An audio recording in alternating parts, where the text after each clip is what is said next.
Assalamualaikum warahmatullahi wabarakatuh. Bismillahirrahmanirrahim. Alhamdulillahirrahmanirrahim. Wa binasta'inu ala umuri dunya wa din. Wassalatu wassalamu ala asyrofil anbiya'i wal mursalin wa ala alihi wa sahbihi ajma'in. Rabbi shrah li sadri wa yassir li amri wahlul 'uqdatam min lisani yafqahu qawli. Puji dan syukur kita panjatkan kehadirat Allah Subhanahu wa taala bahwa ini kita dapat bertemu kembali dalam acara Kali Sekolah ya. Sekaligus diseminasi pembahasan modul 1.4 budaya positif ya. Dari saya Indra Petrika selaku KGP Angkatan 8 Kabupaten Sukabumi. Kita bertemu dalam keadaan sehat walafiat. Semoga dalam pertemuan kali ini ya mendapatkan berkah bagi kita semua. Sholawat beserta salam semoga tetap tercurah kepada junjungan kita semua Nabi besar Muhammad Shallallahu Alaihi Wasallam, keluarganya, sahabatnya, serta umatnya sampai kiamat. Bapak Ibu hebat yang saya hormati ya, izinkanlah saya berdiri dalam pertemuan kali ini ya, dengan maksud bukan untuk menggurui ya, hanya sekedar sharing ya, sekedar diskusi tentang apa yang sudah saya pelajari dalam modul 1.4, di mana dalam tahapan PDP itu ada 20 modul. Nah kebetulan yang sudah saya lakukan itu ada 4 modul, dimulai dari 1.1 tentang filosofi di ajar dewasa. Yang kedua, modul 2 maksudnya tentang peran guru penggerak. Yang ketiga, ya, 1.3 maksudnya tentang visi guru penggerak. Dan yang terakhir ini adalah modul 1.4, yaitu mengenai budaya positif. Nah sebelumnya ya, kalau saya lihat juga ya, ibu bapak mungkin tetap kelas ya, seharian mengajar, ada ice breaking dulu sebentar ya, agar kita lebih semangat dalam menangani diseminasi ini. Baik ya, coba ibu atau bapak-bapak ikuti apa yang saya ucapkan. Contoh misalnya saya menyebutkan ayam, berarti ibu bapak menyebutkan ayam juga. Kalau saya menyebutkan bebek, berarti bebek. Perhatian dulu, ayam, bebek. Kita mulai. Ayam, bebek, bebek, ayam, ayam, bebek, ayam. Ada berapa ayam? Betul sekali. Alhamdulillah. Ternyata kan kita sudah ada yang berkonsentrasi ya, dan tadi juga saya bilang ikuti apa yang saya ucapkan.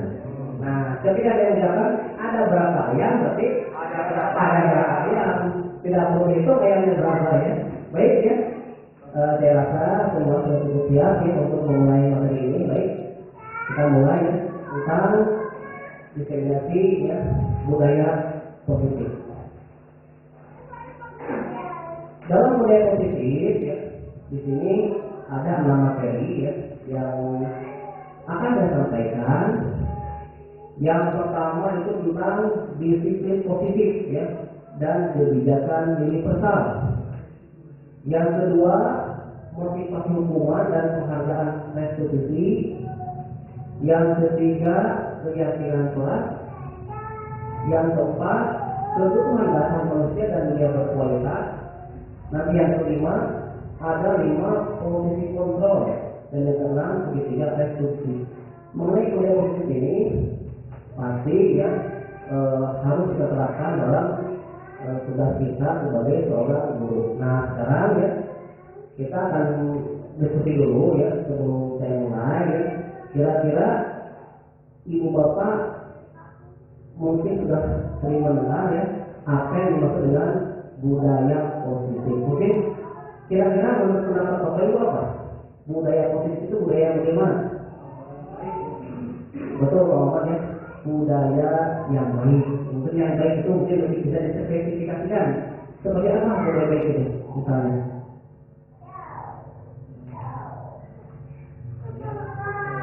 Kalau itu tadi sederhananya menjaga kebersihan. Top sekali ya. Jadi budaya positif sekolah merupakan penentuan faktor ya bagi peserta didik yang nantinya dapat menjadi kebiasaan positif bagi peserta didik yang positif ya. Contohnya senyum ya, salam kepada kita sebagai guru atau misalnya kepada orang yang lebih tua atau misalnya ada tamu ya, yang berkunjung ke sekolah kita. Seperti kata kalian tadi ya, membuang sampah pada tempatnya. Tuh. Berdoa ketika memulai pembelajaran atau melakukan kegiatan toleransi, bertanggung jawab, menjaga keseharian di sekolah, sopan santun termasuk ya. Apalagi sekarang mungkin mengenai sopan santun ini memang kita itu sedikit ya krisis sopan santun anak karena mungkin berbagai hal sebenarnya. Dan disiplin adalah peraturan dan tata tertib yang ada di sekolah. Nah, jadi budaya positif itu merupakan perwujudan dari nilai-nilai atau keyakinan universal yang diterapkan di sekolah. Dan itu tidak bisa diciptakan secara instan. Dalam penerapan budaya positif di sekolah diperlukan tuntunan dan tawaran kita sebagai seorang guru. Jadi jangan sampai mungkin ya kita menginstruksikan, mengharapkan ya. Peserta didik berbudaya positif sedangkan kita tidak seperti itu. Karena kita itu adalah teladan. Guru itu ditiru dan ditiru, seperti itu. Nah di sini ya kita mungkin sering mengenal disiplin dari dulu berasal dari kata disiplina yang artinya belajar. Disiplin mengacu pada disiplin diri yang memiliki tanggung jawab terhadap apa yang dilakukannya berdasarkan nilai apa yang diyakini ya. Dan merupakan salah satu cara penerapan disiplin yang bertujuan untuk menemukan kesadaran serta memberikan strategi tanpa imbalan, penghargaan, reward, ancaman atau hukuman. Jadi disiplin positif itu mereka disiplin itu bukan karena mengharapkan penghargaan. Kalau tujuannya mengharapkan penghargaan itu namanya bukan disiplin. Atau misalnya karena ada ancaman, ada sanksi atau ada hukuman baru disiplin. Kalau tidak ada sanksi, tidak disiplin, berarti itu belum menjadikan sebuah disiplin yang positif. Nah, sebagai seorang pendidik, tentu saja tujuan kita adalah menciptakan peserta didik yang memiliki disiplin diri, ya, sehingga mereka berperilaku mengacu kepada nilai-nilai kebaikan universal dan memiliki motivasi intrinsik dan perubahan perilaku ke arah yang lebih baik. Jadi motivasinya dari dalam berupa motivasi yang intrinsik ya. Nah di sini ya, tujuan dari disiplin positif itu adalah menanamkan motivasi yang ketiga ya. Kan yang pertama tadi apa ya?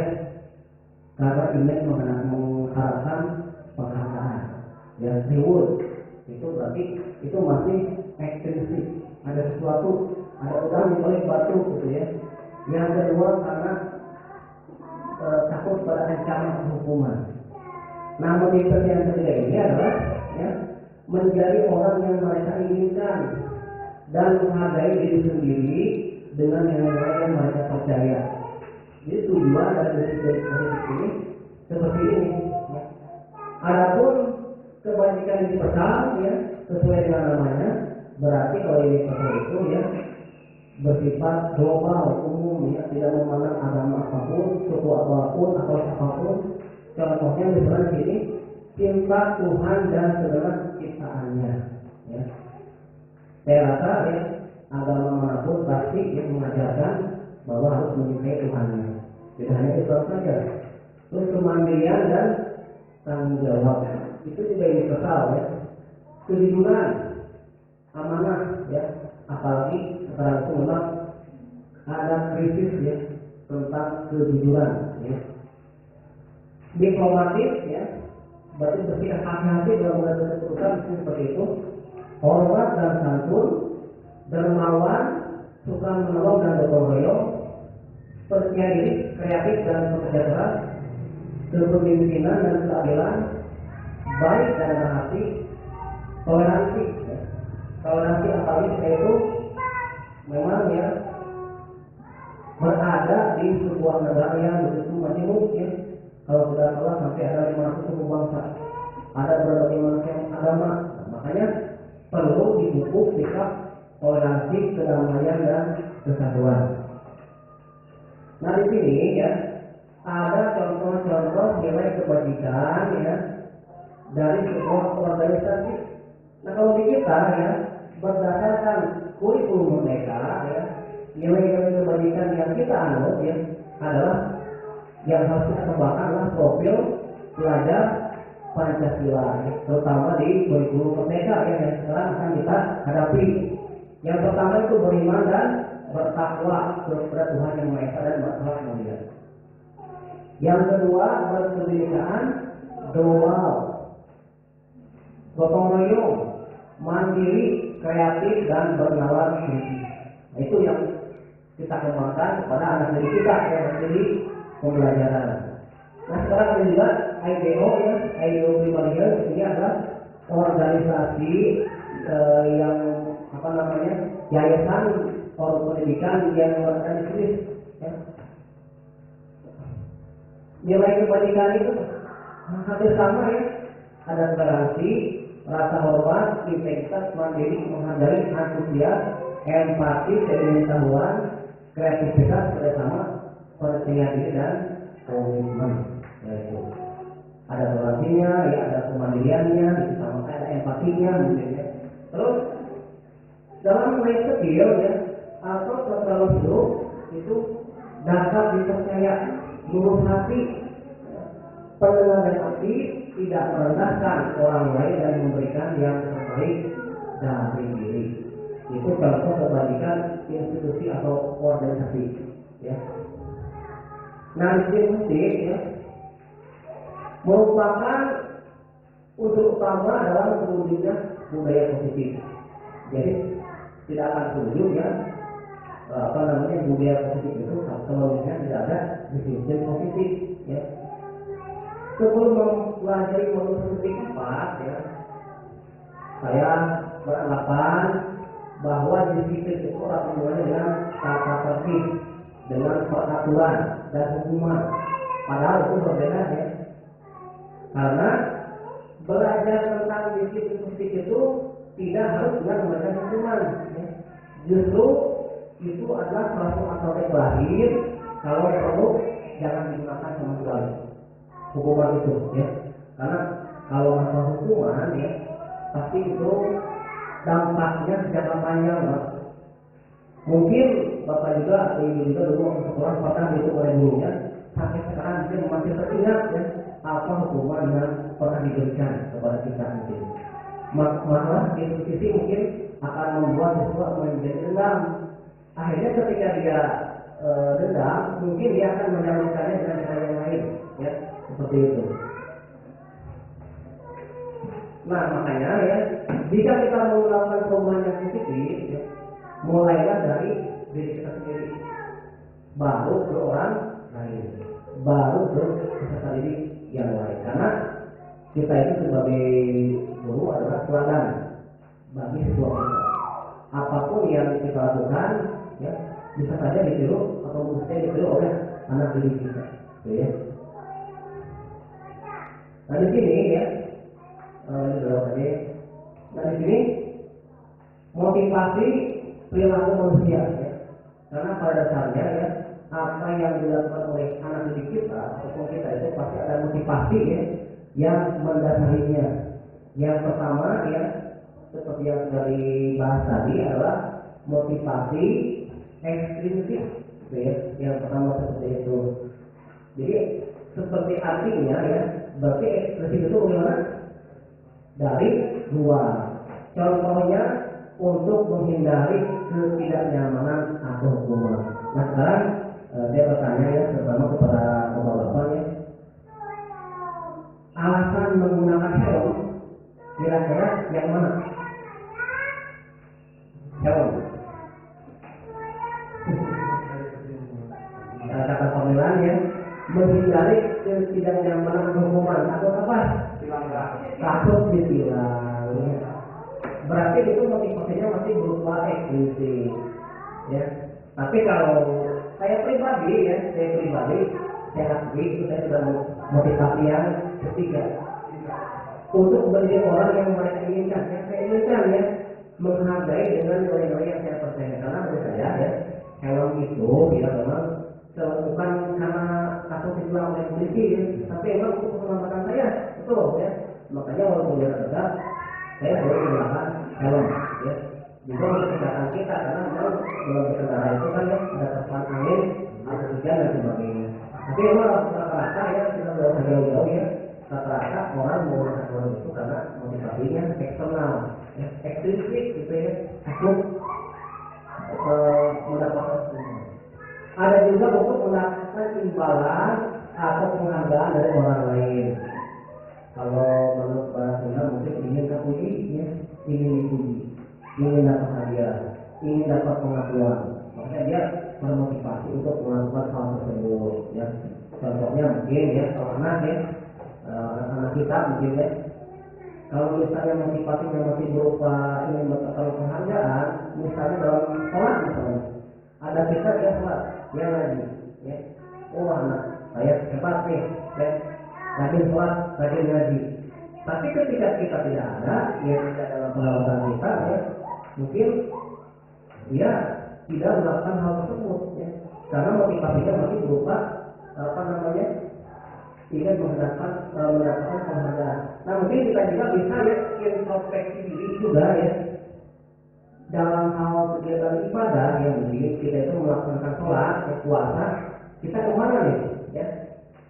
Apakah takut akan hukuman dari Allah misalnya, takut masuk neraka ya, atau karena ingin mendapatkan pahala karena misalnya ya di bulan puasa ya katanya ya dalam keterangan dalam hadis setiap kebaikan itu dibalas 700 kali lipat. Wah jangan, berarti kalau beramal soleh ya, berinfak ya, pelakukan yang kita bayangkan itu adalah pahala yang tidak. Mungkin masih seperti itu. Nah kalau motivasinya seperti itu berarti itu masih ke motivasi eksklusif ya.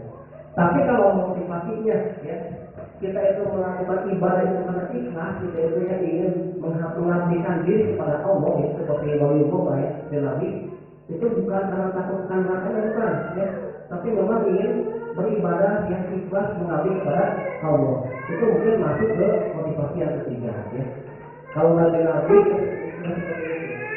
jadi beribadah itu bukan karena apa-apa, tapi memang hanya ingin beribadah kepada Allah. Yang mengharapkan hidupnya bukan karena takut neraka atau kemudian karena takut ingin mendapatkan pujian. Nah di sini ya kita sedikit ya mengenai hukuman ya. Biasanya ya hukuman itu bersifat sepihak ya, satu arah ya, tidak ada kesepakatan dengan orang yang dihukum, sepihak ya, tiba-tiba tidak berusaha kesepakatan, kadang-kadang tidak berkaitan juga dengan kesalahan. Contohnya kalau Bapak lihat di gambar apa ini,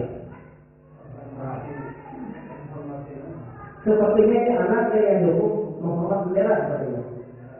Bisa saja hukumannya biasanya tidak mengerjakan PR ya, atau terlambat ke sekolah. Nah kalau kita kaji lagi ya, apa hubungannya tidak mengerjakan PR dengan menghormat bendera? Ya. Seperti itu tidak ada hubungannya. Itu mungkin hanya untuk apa namanya respon kita, ya keinginan kita supaya kuat ya, supaya anak itu jelas dapat hukuman. Padahal ya tidak ada kaitannya menghormat bendera dengan tidak mengerjakan PR. Atau misalnya melanggar sebuah kesepakatan ya harus lari 5 menit atau hubungannya memang karena itu bersifat sepihak ya, hanya keinginan dari guru, hanya keinginan dari yang punya kekuasaan. Nah, itu adalah hukuman ya. Biasanya ya, hukuman itu ada pengaruh jangka pendek dan jangka panjang ya. misalnya penghargaan dalam hukuman ya efektif ya jika kita inginkan dalam waktu jangka pendek ya. Dan orang itu akan tergantung pada hukuman yang kita berikan. Sama aja dihukum, berarti mau naon gitu. Atau misalnya si yang kita beri hukuman itu ya tidak menyadari tindakan apa yang kita lakukan, ya, dan akan terus diingat ya. Mungkin dalam jangka waktu tertentu kita telah dihukum ya. Sementara ada juga yang dinamakan dengan konsekuensi ya. Disiplin dalam berkonsekuensi ya, itu sudah terencana atau sudah disepakati, sudah dibahas dan disetujui oleh murid dan guru. Kalau pada satu pihak, sekarang dua pihak antara guru dengan murid ya.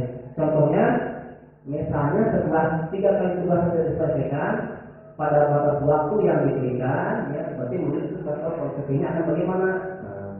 Maka murid akan melakukan kegiatan di luar pembelajaran, ya. Misalnya mengobrol, maka murid tersebut akan kehilangan waktu bermain dan harus menyelesaikan tugas karena ketertinggalannya. Contohnya PR, ya.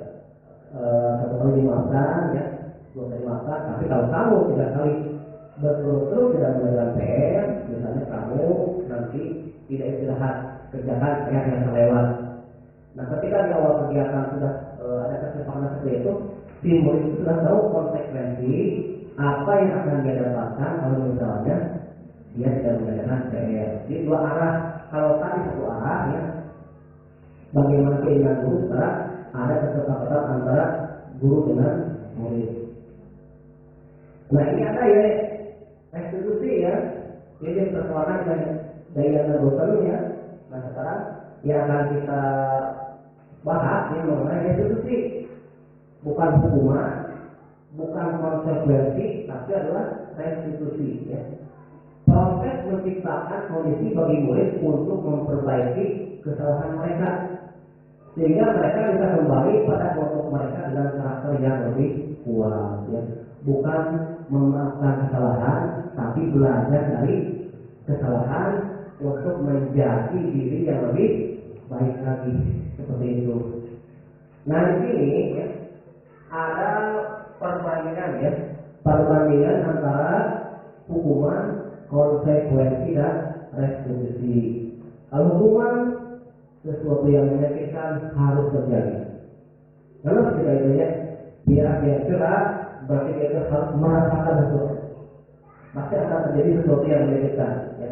Mungkin kita juga ketika dulu pernah dihukum oleh kita, sesuatu yang menyakitkan terjadi pada diri kita dan mungkin sampai saat ini tidak pernah hilang. Masih ingat gitu ya. Karena itu memang tujuannya hukuman bukan.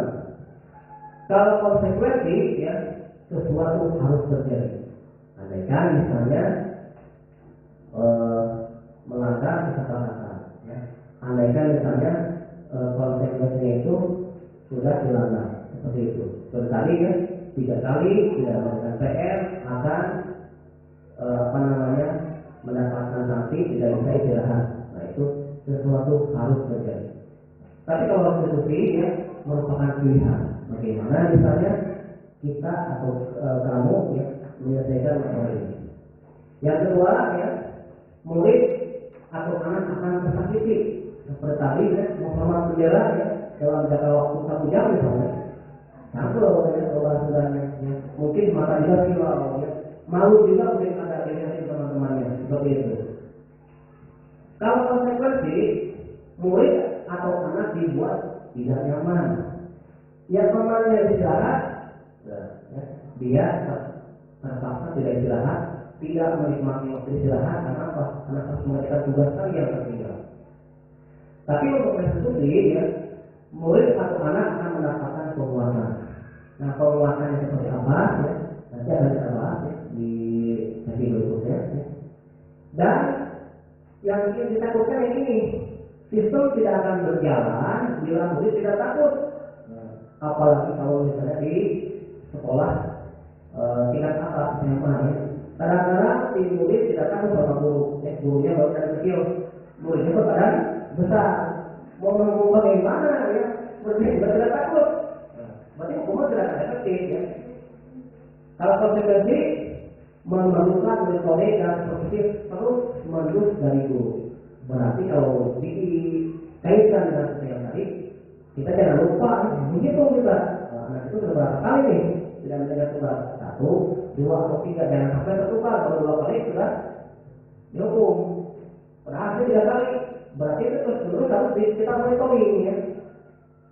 Tapi kalau seperti ya, murid belajar bertanggung jawab atas perilakunya. Perilaku yang bagaimana ya, bagaimana tindakan ke depannya, apa yang akan dia lakukan ya. Jadi nanti dia akan belajar dari kesalahannya. Bukan memanfaatkan kesalahan, tapi belajar dari kesalahan. Seperti itu. Nah sekarang, ini yang harus kita terapkan. Jadi awal pembelajaran adalah keyakinan kelas. Ketika saya mempelajari modul 1 di 4 ya, saya juga bertanya ya, apa sih bedanya ya, keyakinan kelas dengan peraturan kelas, keyakinan kelas dengan tata tertib. Karena yang biasanya kita alami ya, yang kita jalani itu adalah tata tertib sekolah, tata tertib kelas terpampang di ini ya, yang harus anak patuhi. Nah yang ditanyakan, kenapa harus keyakinan kelas? Sebelum saya lanjutkan, mungkin Bapak ini juga sudah bisa membayangkan apa sih sebabnya kenapa harus keyakinan kelas? Bagaimana? Kenapa tidak peraturan saja? Misalnya, masih bingung ya. Jadi contoh ya, ada kurang ya, contoh keyakinan kelas ya, yang ditempel gitu ya, kita lewat ya.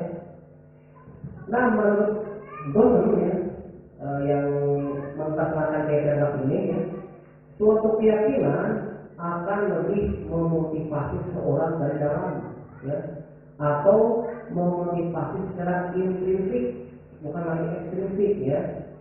Seseorang akan lebih bergerak dan bersemangat untuk menjalankan keyakinannya daripada hanya sekedar mengikuti serangkaian peraturan. Kalau seperti peraturan itu dibuat oleh pemangku kepentingan ya. Murid tinggal mengikuti saja tanpa dilibatkan. Pokoknya itu kalau tidak begitu dapat sanksi. Jadi motivasinya juga nanti motivasi ekstrinsik yang tadi itu yang dua yang pertama mungkin tadi ya dapat mendapatkan hukuman, atau bisa saja yang kedua dia mendapatkan penghargaan. Wah saya nih ya tiap hari datang pagi ya, sering tampil ke depan kelas ya. Atau mungkin kalau bentuk kegiatan sekolah seperti sekolah guru ingin dipuji selalu datang paling rajin. Itu masih berupa motivasi eksternal. Jadi bisa keyakinan kelas, bisa keyakinan sekolah. Jadi biasanya keyakinan itu akan lebih memotivasi. Karena apa? Karena yang pertama itu bersifat abstrak. Memang keyakinan itu tidak bisa dilihat ya. Beda dengan misalnya makanan, terlihat dengan makanan. Kalau sedang lapar dan makanan yang aroma yang bagaimana ya, membuat perut lapar, kelihatan makanan. Tapi kalau keyakinan, yakin, ya, tulus, ikhlas, misalnya itu ada sesuatu yang abstrak, ya, tidak bisa dilihat tapi bisa dirasakan, ya. Terus berupa pernyataan yang universal, ya, dibuat dalam pernyataan positif, ya. Maksudnya begini, ya. Pernyataan positif itu biasanya ya. Kalau tata tertib ya yang sudah biasa kita jalankan, suka ada pernyataan yang kita anggap negatif. Misalnya apa? Tidak boleh, jangan, dilarang buang sampah sembarangan. Ada kata-kata dilarang, ya. Tidak boleh buang sampah sembarangan. Itu dilarang, jangan, itu termasuk pernyataan negatif. Nah, dalam keyakinan kelas ya, kita itu menggunakan pernyataan positif ya. Dan tidak usah panjang-panjang, adalah mudah diingat ya. Terus disesuaikan dengan kondisi kelas dan sekolah sehingga mudah diterapkan. Untuk siapa? Untuk warga sekolah ya, kalau keyakinan sekolah ya. Warga kelas untuk keyakinan kelas ya. Jadi contoh ya, contoh kegiatan kelas saya lihat misalnya di sini yang pertama bertanggung jawab mengerjakan tugas speaker, ya. Bersikap jujur, tidak ada kata-kata, tidak ada yang berbohong, tapi bersikap jujur. Bersikap tenang saat pelajaran berlangsung, tidak ada kata-kata jangan ribut, jangan ngomong, tidak ada ya. Bersikap sopan dan menghormati guru, saling menolong, hidup rukun dengan teman. Ini siapa yang buat? Kita atau kesepakatan bersama? Ya, kita kesepakatan bersama. Jadi langkah-langkahnya ya, ketika di awal pembelajaran di minggu pertama untuk anak-anak ya diharapkan ya sebelum belajar itu kita membuat keyakinan kelas terlebih dahulu. Caranya bagaimana? Nah kita jelas pendapat ya, kita akan menyediakan kertas ya, bisa juga kertas not itu ya yang ditempel ya. Coba apa yang kita inginkan, apa yang kalian inginkan di kelas ini, ditulis di anak-anak, kemudian kita tempel ya, kita tempel. Nah kemudian kita bersama-sama nanti ya merubah kalimat atau pernyataan negatif menjadi kalimat positif ya. Kemudian setelah itu ya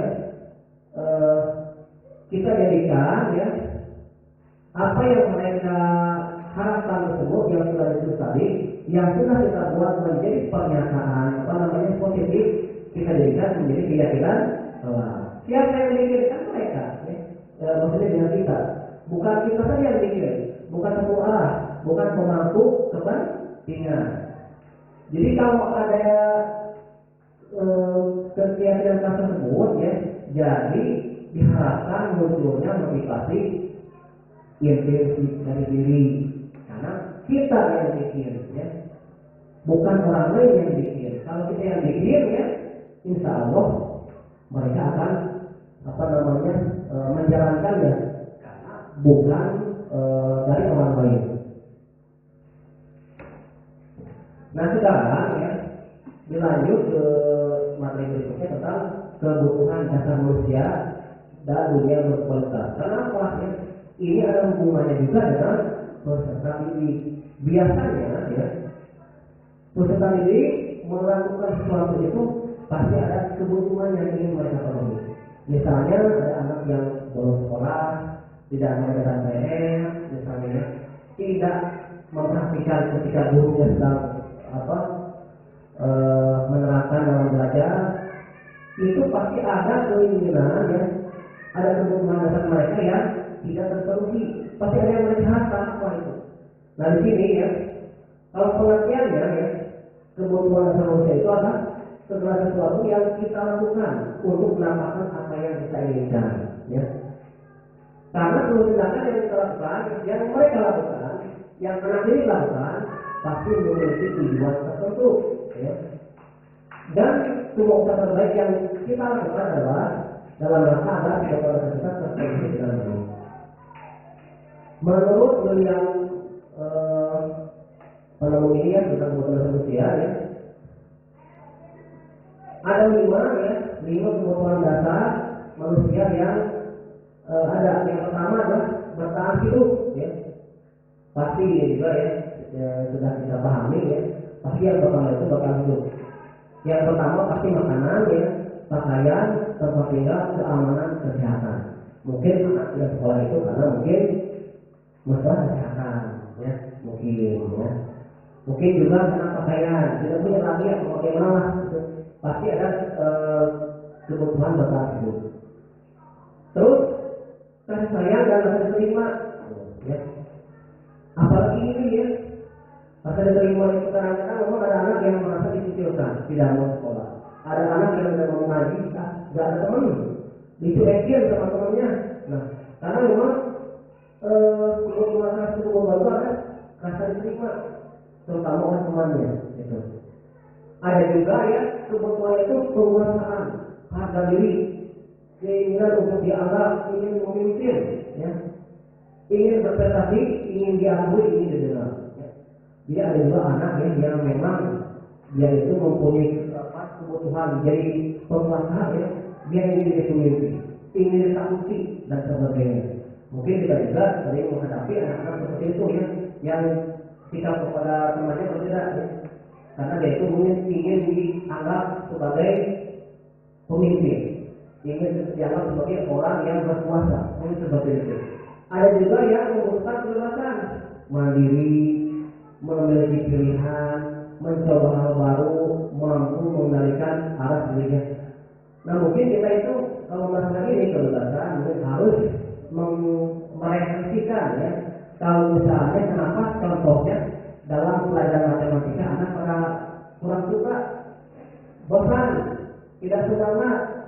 Kalau kita merefleksikan apa yang kurang dari diri kita, apakah metodenya, apakah model pembelajarannya, karena memang anak itu punya juga ya kebutuhan kebebasan, ya. Memiliki pilihan, mencoba hal baru, seperti itu mungkin. Ya. Ada juga ya kebutuhan yang lain semangat, bermain, humor, antusiasme, tertawa. Makanya kalau bisa ya belajar itu sambil bermain, terutama di SD ya. Jangan terlalu serius ya, karena nanti akan berhubungan juga dengan kesenangan anak di bosan seperti itu. Nah di sini ya, menurut William Glasgow ya, tentang teori kontrol ya, ilusi guru mengontrol murid. Menurut beliau ya, kita itu tidak dapat memaksa murid untuk berbuat sesuatu jika bertemu murid untuk tidak melakukan hal yang maksa ya. Adapun misalnya kalau murid tersebut bisa kita kontrol, karena memang dia atau mereka mengizinkan dirinya dikontrol oleh kita. Tapi pada dasarnya ya, kita itu tidak bisa memaksa mereka untuk dikontrol oleh kita. Ada juga ilusi bahwa semua penguasaan positif efektif akan bermanfaat ya. Tapi itu juga tergantung dari pendapat kita ya, keinginan kita ya untuk melakukannya seperti itu. Nah di sini ya miskonsepsi tentang teori kontrol, ilusi guru mengontrol murid ya, itu ternyata ada sebuah miskonsepsi ya. Ilusi bahwa kritik dan kebenaran mampu membuatkan karakter.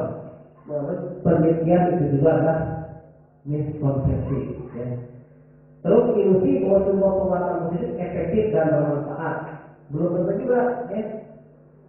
Ilusi bahwa orang dewasa berhak memaksa, mentang-mentang diketahui besar boleh memaksa orang yang lebih kecil, orang yang usianya lebih muda, itu juga ternyata miskonsepsi ya. Nah sekarang ya, bagaimana hubungannya dengan kita sebagai guru? Ternyata ya ada 5 posisi kontrol guru ya, yang biasa kita lakukan tanpa kita sadari ya. Akan kita bahas satu persatu ya. Yang pertama ya, penghukum. Mungkin tidak dijelaskan juga, kita bayangkan posisi kita sebagai penghukum itu bagaimana. Yang kedua, membuat bahasa bersalah ya. Mungkin kadang-kadang kita juga memposisikan diri sebagai teman ya, teman dari murid kita ya. Terkadang kita juga sebagai pemantau. Nah ada juga sekarang ya yang ditemukan oleh William Glasgow ya, manajer. Bagaimana sih posisi manajer ya yang ditetapkan kita sebagai seorang guru? Nah di sini ya, sebelum kita memahami ini ya tentang 5 posisi kontrol guru ya, kita itu harus berusaha ya untuk mengubah paradigma stimulus respons ke pendekatan teori kontrol ya, teori kontrol. Kalau dulu ya teorinya itu yang kita pelajari mungkin di bangku kuliah ya, waktu kita kuliah adalah stimulus respons. Intinya adalah kebutuhan kita sama, padahal menurut teori kontrol kebutuhan kita berbeda. Beda antara si A, si B dan si C. Makanya nanti di modul 2 ya, saya akan mempelajari tentang pembelajaran berdiferensiasi yang mengakomodir ya keinginan dan kebutuhan dari peserta didik ya. Karena memang menurut teori kontrol kebutuhan setiap orang itu berbeda.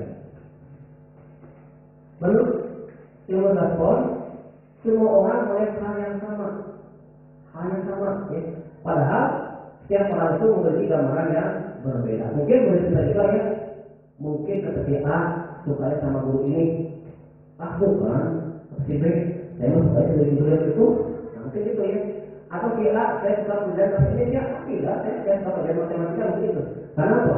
Karena memiliki gambaran yang berbeda. Kita mencoba mengubah orang agar berpandangan sama dengan kita. Kepada siapa? Kata Sigmund Freud, memaksa orang supaya pandangannya sama dengan kita. Tapi menurut contoh, kita berusaha memahami pandangan orang lain tentang dunia. Yang perlu kita pahami, karena pandangan orang itu mungkin akan berbeda. Orang lain bisa mengontrol saya, menurut Sigmund Freud. Hanya Anda yang bisa mengontrol diri Anda. Hanya kita yang bisa mengontrol diri kita. Tidak bisa dikontrol oleh orang lain. Tadi juga kecuali kalau kita mengizinkan dikontrol oleh orang lain. Misalnya orang tua yang mungkin menurut karena kita itu mengizinkan kita dikontrol oleh orang tua. Saya bisa mengontrol orang lain, Anda tidak bisa mengontrol orang lain. Nah di sini ya, identifikasinya seperti ini ya. 5 posisi kontrol. Yang pertama, kontrol guru sebagai penghukum. Biasanya, ya, kalau kita sebagai seorang penghukum, ya, nada suara tinggi, membentak mungkin. Bahasa tubuh mata melotot, ya, biasanya, contohnya misalnya, jari menunjuk-nunjuk, menghadiri. Nah, itu kontrol guru sebagai penghukum.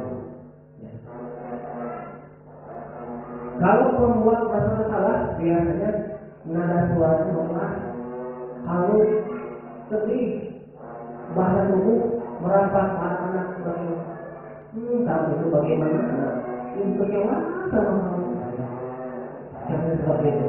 Itu adalah pembuat merasa bersalah. Ya. Bagaimana kalau posisi teman?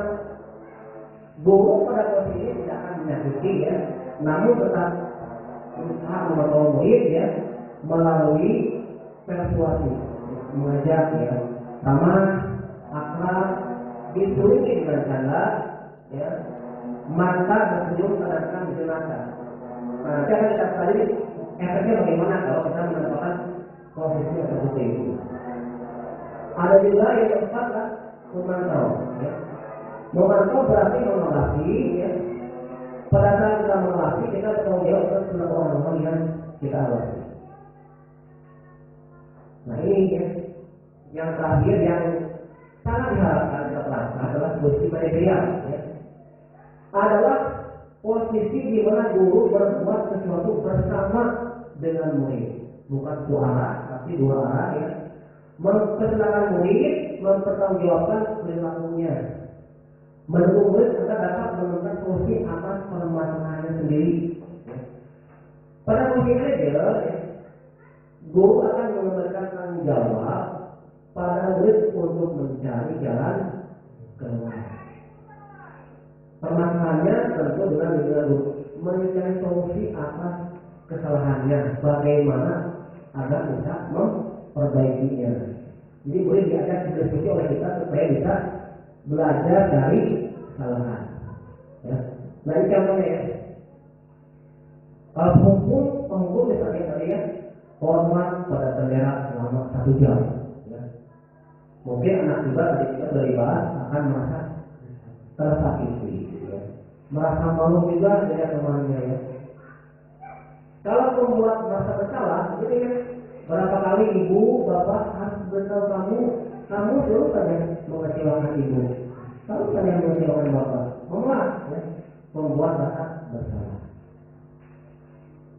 Kalau teman, ayo dong ikut acara sekolah, kalau masih lupa ya, kali ini ya tidak apa-apa, lain kali jangan sampai berbuat seperti ini lagi ya. Itu sebagai teman. Kalau teman tahu, kamu sudah melanggar peraturan sekolah. Kamu tahu konsekuensinya? Kamu pasti. Kalau pacara, kamu diatur saja ya, tetapi jangan diulangi lagi. Misalnya kalau dalam upacara anak itu terutama di kelas menengah pertama pasar ya mungkin bajunya kalau tidak pakai atribut mungkin ada konsekuensinya. Nah, kalau lagi seperti ini, apakah kamu tahu kesalahanmu? Kira-kira bagaimana kamu memperbaiki kesalahanmu? Ya, anak berpikir, oh ya, kalau misalnya anak yang sering datang terlambat, nanti kita akan diskusi bagaimana supaya bisa terlambat. Kalau misalnya jawabannya kesiangan, bagaimana caranya agar kamu tidak mau kesiangan? Apa yang kamu lakukan dari malam?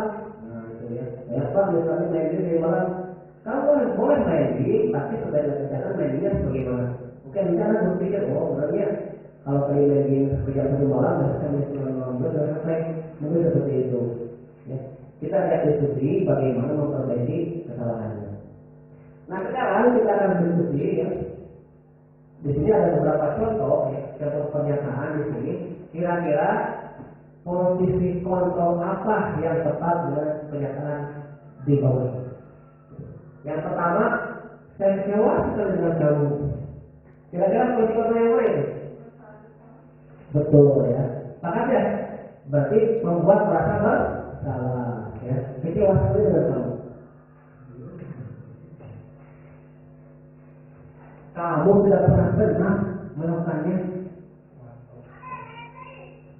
Bukan tahu apa? Bukan tahu penghukum, teman, manajer apa?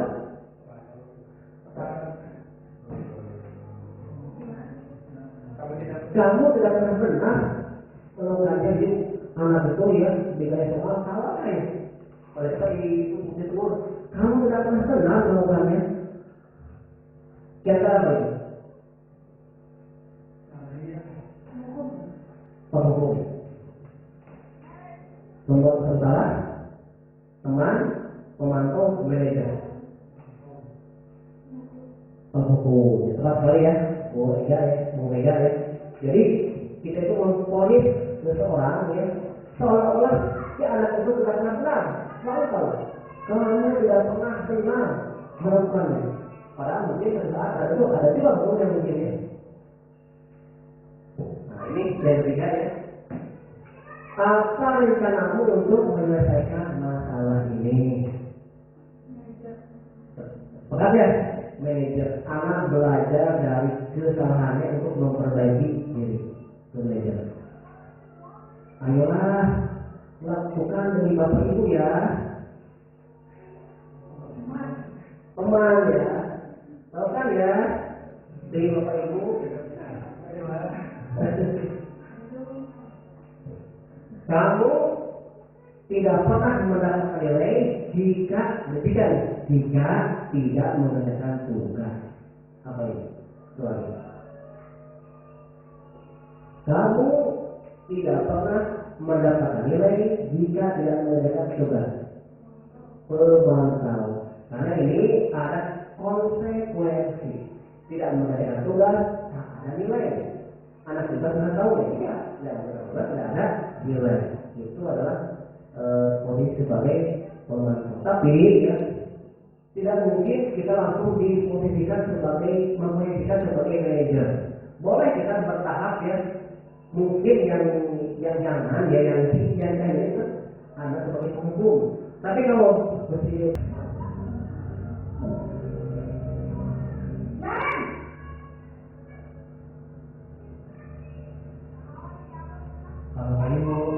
kemarin, apa peraturan sekolah kita tentang jam berapa kita harus masuk sekolah? Kita harus di sekolah jam 7. Iya betul. Sekarang sudah jam 7.20. Mari sudah tahu konsekuensinya jika terlambat hadir. Paham Bu, saya harus tinggal kelas pas jam istirahat selama 20 menit. Iya benar, konsekuensinya demikian. Jadi nanti jam 9.30 pas istirahat, kamu harus tinggal di kelas, kerjakan tugas tambahan untuk ketertinggalan kamu, ya? Baik Bu. Posisi pemantau, benar.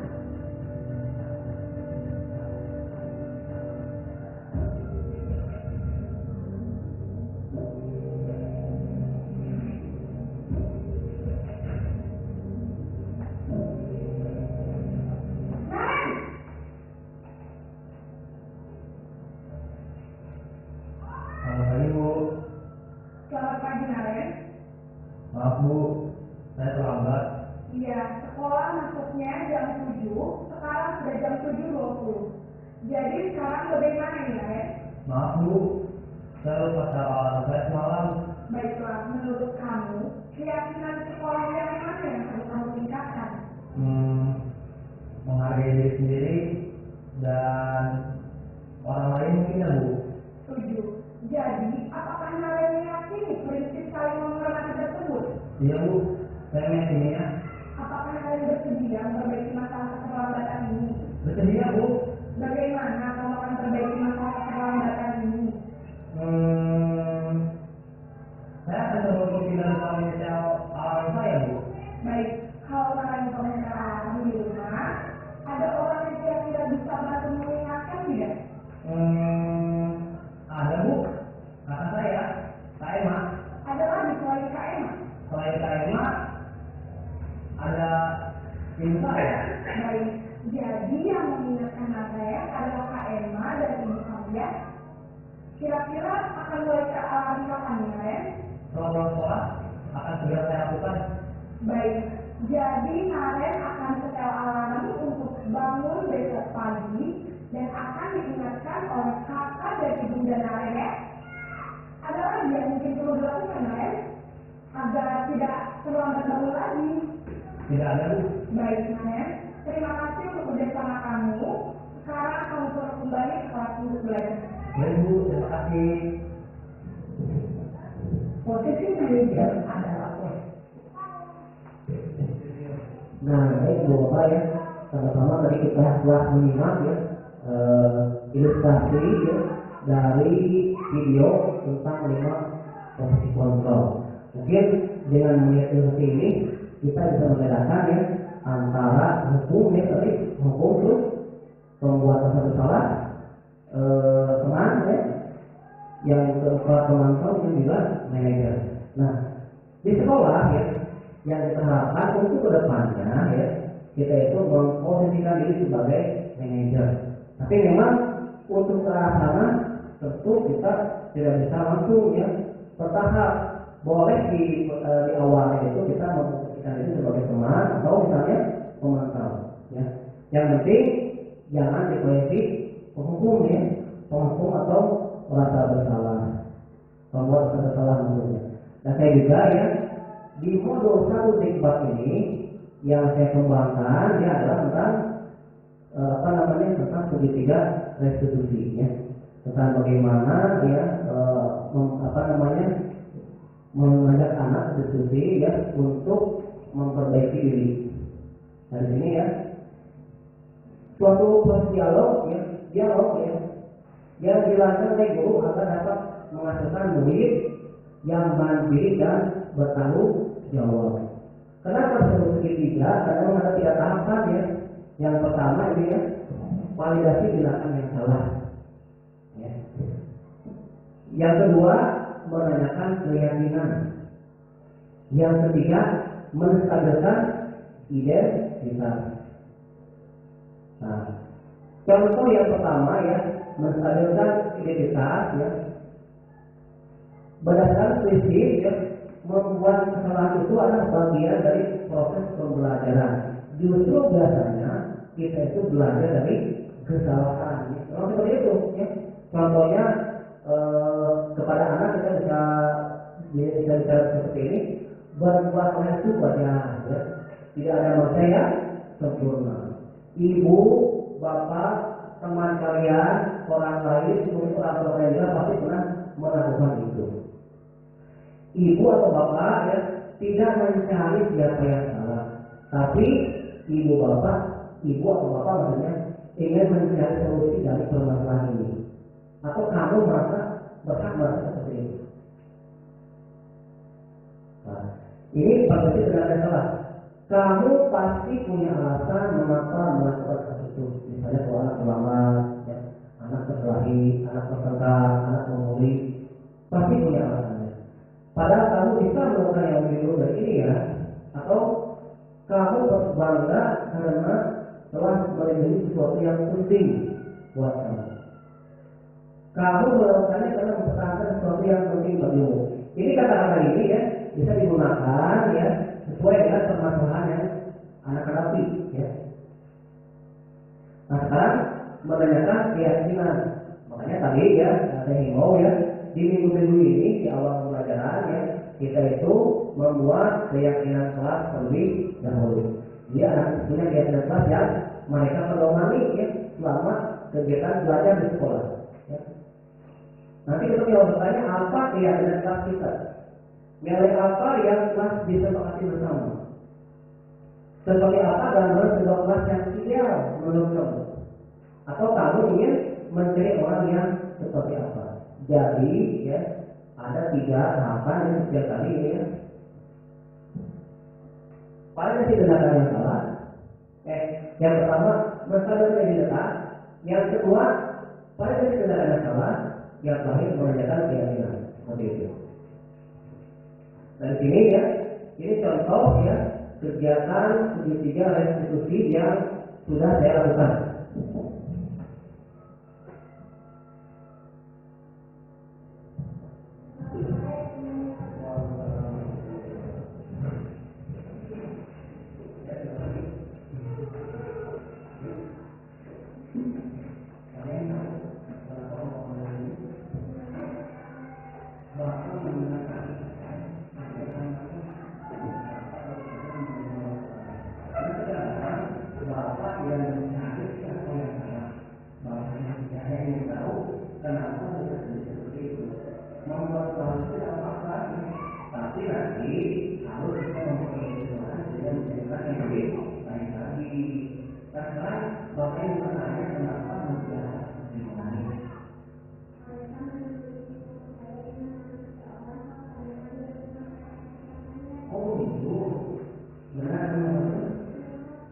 Nah, kira-kira ketika ada berbuat seperti itu mengatakan pasti kamu mulai akan mengapa melakukan itu.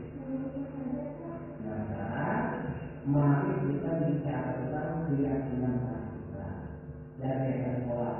Apa yang kita percaya, mana yang perlu kita. Aku mau tidak menjalankan kebaikan ini.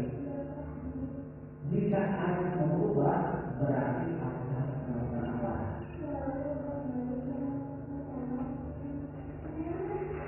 Ia berbuat baik baru yang akan mengakui kalau akan melakukan kesalahan.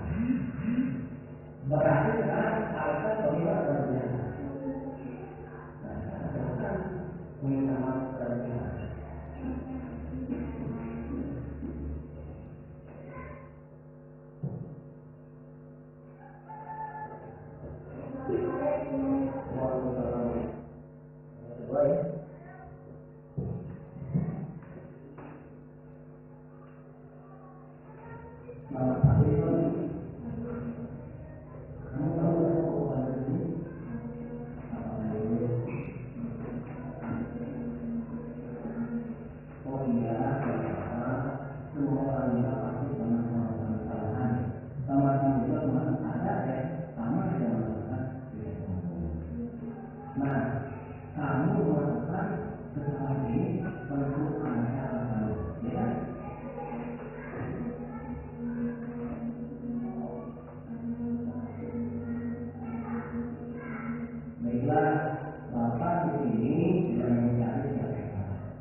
Nah,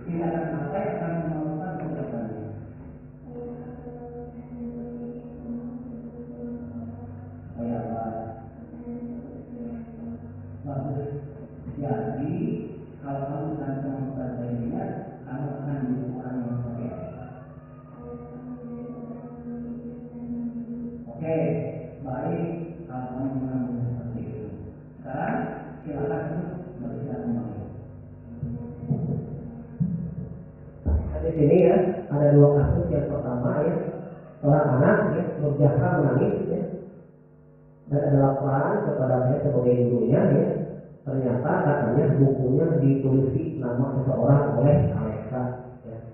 Nah kemudian saya memanggil kedua anak tersebut untuk berdiskusi ya, tentang apa yang terjadi.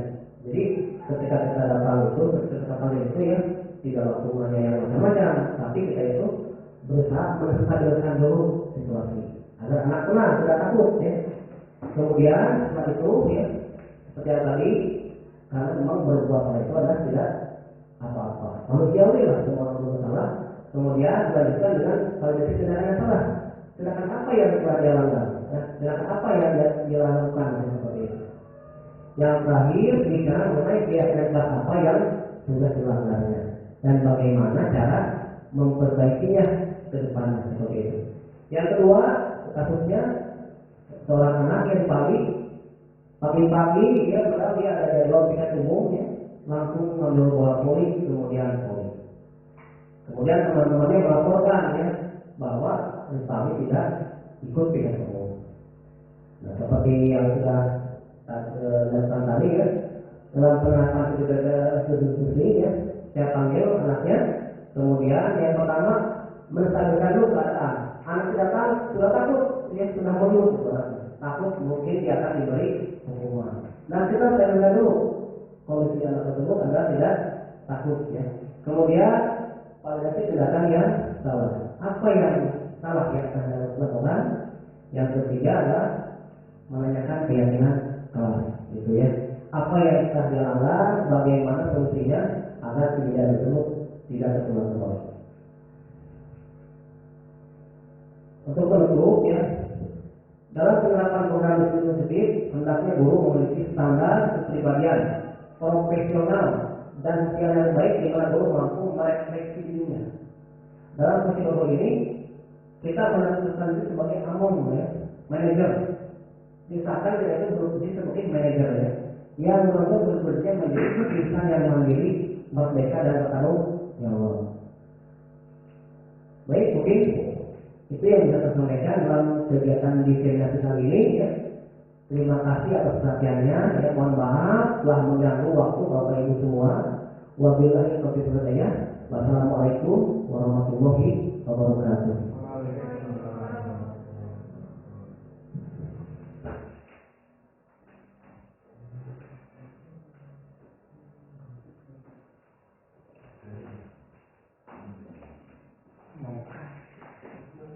Tunduknya.